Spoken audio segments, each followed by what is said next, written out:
Students, कैसे हैं आप सब लोग। BEd सेकेंड ईयर भाषा अर्जन, ये हमारी बुक चली हुई है। इसमें मैंने आपको कुछ पॉइंट्स क्लियर कराए थे। टॉपिक हमारा था भाषा और संज्ञान, भाषा का अर्थ, भाषा किसे कहते हैं, भाषा की परिभाषा और भाषा की व्यवस्था।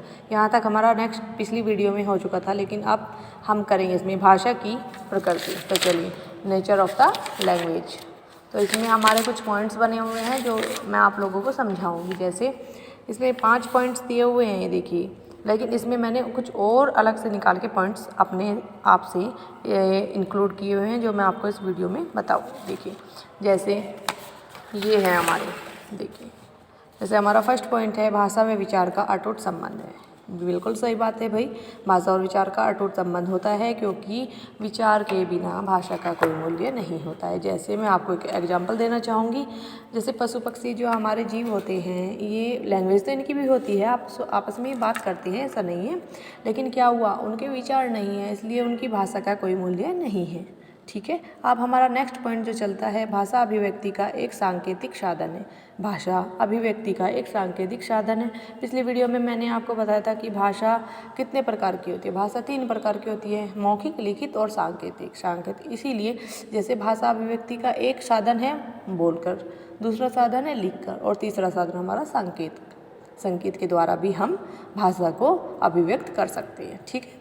नेक्स्ट पॉइंट हमारा बनता है भाषा अर्जित संपत्ति है। देखिए, 2 पॉइंट, ये 2 जो पॉइंट मैंने बनाए हुए हैं, ये एक ही पॉइंट से निकले हुए हैं। जैसे मैं इसको ऐसे भी कर सकती थी कि भाषा पैतृक संपत्ति न होकर भाषा अर्जित संपत्ति है, लेकिन मैंने फिर भी अलग अलग कर दिया। कोई बात नहीं, मैं आपको ऐसे ही अलग अलग समझाऊंगी। ठीक है। भाषा अर्जित संपत्ति है। भाषा क्या है?